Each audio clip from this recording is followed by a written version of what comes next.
Di musim panas 2014, sebuah game misterius bernama PT tiba di PlayStation Store. Ini segera menjadi badai di internet. Permainan yang dipenuhi dengan teka-teki seram dan dapat membuat pemainnya melompat ketakutan. Diketahui bahwa PT adalah singkatan dari Playable Teaser, penggoda yang dapat dimainkan.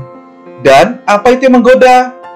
PT merupakan reboot dari game Silent Hill yang disutradarai oleh Hideo Kojima dan sutradara nominasi Oscar dari Pan's Labyrinth, Guillermo del Toro, dua pria yang sangat mengagumi satu sama lain.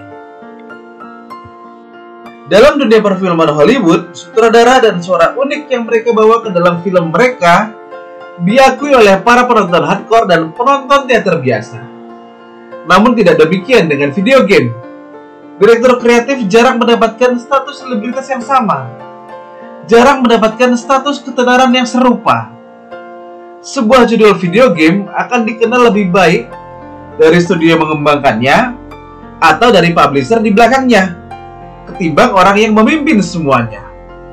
Namun ada pengecualian, tidak lain tidak bukan Hideo Kojima. Hideo Kojima lahir pada 24 Agustus 1963 dan merupakan seorang desainer, sutradara, produser, penulis video game asal Jepang. Pada tahun 1986, ia bergabung dengan Konami dan menulis, mendesain Metal Gear untuk MSX2, sebuah game yang akhirnya menjadi dasar bagi Stealth Game dan seri Metal Gear. Karyanya yang paling dikenal dan dipuji oleh banyak orang. Ia juga dikenal karena memproduseri Zone of the Enders, Snatchers, Police Notes, yang juga mendapatkan pujian dari banyak orang karena presentasi sinematiknya. Sebagai seorang author yang terkenal di dunia video game, Kojima menghabiskan waktu bertahun-tahun untuk membuat game yang unik dan berwawasan luas. Judul-judul gamenya dikenal memiliki reputasi yang baik karena mekaniknya yang tajam, musik yang mudah diingat, dan karakter ikoniknya. Kembali ke PT, Konami secara mengejutkan mengumumkan menghapus PT dari PlayStation Store pada 25 April 2015. Pukulan berikutnya datang pada 27 April, di mana Silent Hill dibatalkan. Akhirnya perpisahan antara Konami dan Kojima pun terjadi. Seperti yang disampaikan oleh Del Toro, Konami telah mengambil kebijakan bumi hangus dalam menangani PT, Silent Hill, dan Kojima. Menjelang kepergian Kojima, Konami menghapus nama Kojima dari bayinya, Metal Gear Solid. Seluruh penyebutan tentang keterlibatannya di Metal Gear Solid 5 dan pemasarannya dihapus. Semua orang yang menonton acara The Game Awards 2015 mengetahui bahwa Konami secara aktif telah mencegahnya untuk hadir.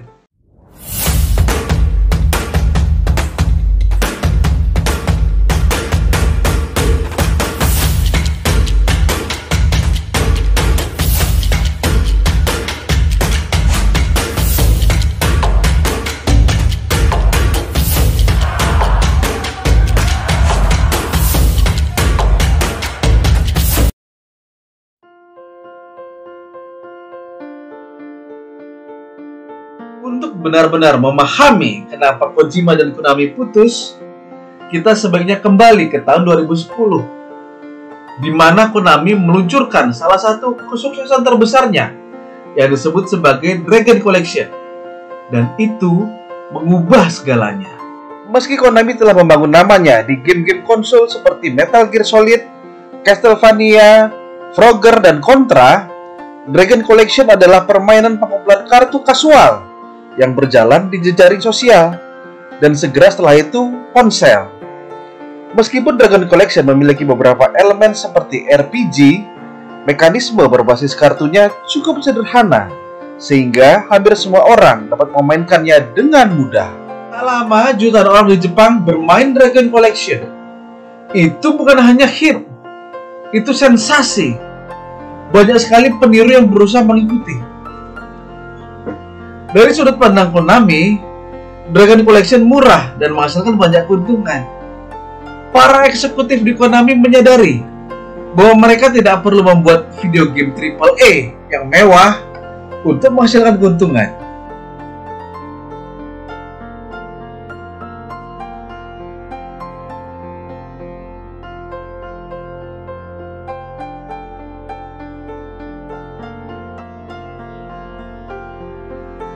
Ini meyakinkan para petinggi di Konami bahwa mobile gaming adalah masa depan. Menurut Presiden Konami Hideki Hayakawa, mobile gaming adalah tempat masa depan game berada. Dengan game multiplatform, tidak ada gunanya lagi membagi pasar ke dalam kategori. Mobile gaming akan mengambil peran baru untuk menghubungkan masyarakat umum ke dunia game. Di sisi lain, Kojima dikenal sangat perfeksionis. Ia seringkali menolak musik untuk game yang disusun oleh komposer. Ia juga kerap menghabiskan banyak waktu dan uang untuk fitur-fitur tambahan dari game, sehingga jadwal rilis dari game tersebut menjadi molor dari waktu yang seharusnya. Namun Kojima tak pernah ambil pusing tentang ini, karena ia bekerja berdasarkan gaji.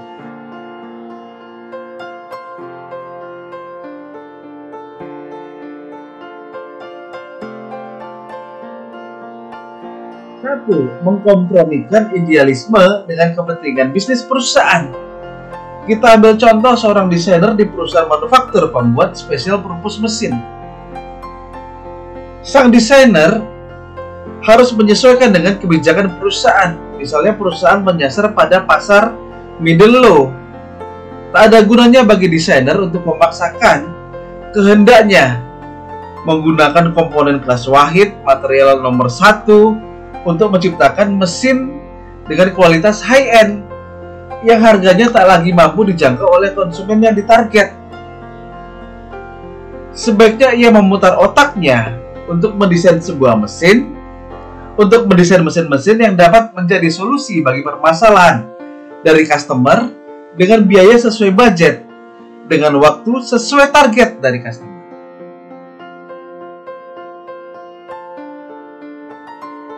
Dari beberapa hal, ada 2 hal yang menjadi penyebab kenapa karyawan hebat atau karyawan maestro keluar dari perusahaan. Yang pertama, karena merasa kurang dihargai. Yang kedua, karena kompensasi yang tidak adil. Karyawan yang maestro-maestro tentu bukan menginginkan pujian terus-menerus setiap mereka menyelesaikan tugas atau proyek. Namun, pada umumnya, karyawan menginginkan pihak manajemen menyadari kontribusi dan nilai mereka dalam tim. Ketika pihak perusahaan mengabaikan kontribusi karyawan dalam jangka waktu yang lama, maka mereka pun berusaha mencari penghargaan di tempat lain. Untuk memfasilitasi karyawan yang mampu memanage tim dan karyawan maestro yang spesialis pada bidang-bidang tertentu dan biasanya sulit, dikenal 2 jenis struktur jabatan di perusahaan. Struktur jabatan yang memiliki jenjang karir dan struktur jabatan tenaga ahli yang relatif tidak memiliki jenjang karir. Struktur jabatan yang memiliki jenjang karir ialah struktur jabatan yang biasa dikenal oleh banyak orang, seperti staff, supervisor, manager, GM, dan seterusnya. Sementara, struktur jabatan tenaga ahli biasanya dibagi menjadi 3 grade: junior, biasa, senior. Dan banyak yang lone ranger alias tidak memiliki bawahan. Mengapa dibedakan menjadi 2 jenis struktur jabatan? Karena struktur jabatan dan skala pengupahannya juga akan berbeda dan tidak bisa dibandingkan. Seorang underwater welder tersertifikasi bisa bergaji kurang lebih 7 juta per jam. Pada diagram Venn ini ada 2 lingkaran besar. Satu diberi label welder dan yang lainnya diberi label diver. Di tengah diagram ini adalah area di mana kedua lingkaran ini tumpang tindih, beririsan. Menjadi underwater welder, menjadi tukang las di bawah air, seseorang harus sangat mahir tidak hanya pada salah satu hal, misal menyelam saja atau mengelas saja, melainkan keduanya. Selain itu, pekerjaan ini memiliki resiko, yaitu tersengat listrik dan penyakit dekompresi karena peningkatan tekanan gas pernapasan. Seorang ahli K3 bersertifikat internasional bisa bergaji sama dengan gaji GM, General Manager di perusahaan besar, atau bahkan direktur di perusahaan menengah. Seorang project planner yang tersertifikasi Primavera P6, P6 bergaji setara manajer di perusahaan menengah besar. Biasanya pada iklan lowongan kerja dicantumkan posisi dan job desk-nya. Tolong Sobat Dian Malik lihat baik-baik job desk tersebut. Kemudian pada saat interview, bila diperlukan, Sobat Dian Malik bisa bertanya kepada HRD. Pada struktur organisasi, di mana posisi tersebut berada. Dengan melihat 2 hal di atas, maka Sobat Dian Malik dapat mengidentifikasi suatu posisi dengan baik. Kita ambil contoh suatu posisi asisten manajer. Dengan mengetahui dua hal tersebut, maka kita bisa mengetahui mana yang betul-betul asisten manajer atau asisten manajer yang range-nya dari level staff sampai asisten manajer. Dengan dua jenis struktur jabatan, di beberapa perusahaan bisa ditemukan di mana seorang engineer dengan keahlian khusus memiliki gaji yang sama dengan manajer di divisi lain di perusahaan tersebut. Hubungan yang saling menguntungkan antara karyawan dan perusahaan adalah kunci supaya karyawan menjadi betah, perusahaan menjadi percaya, dan keduanya dapat tumbuh bersama-sama. Demikianlah pembahasan kali ini tentang karyawan maestro dan strategi bisnis perusahaan. Bila Sobat Den Malik merasa informasi ini bermanfaat, tolong di-share seluas-luasnya kepada Sobat Den Malik lainnya. Bisa juga untuk like dan subscribe, karena like dan subscribe dari Sobat Den Malik adalah energi bagi saya untuk terus berkarya dengan semangat. Sampai jumpa di video-video berikutnya. See you!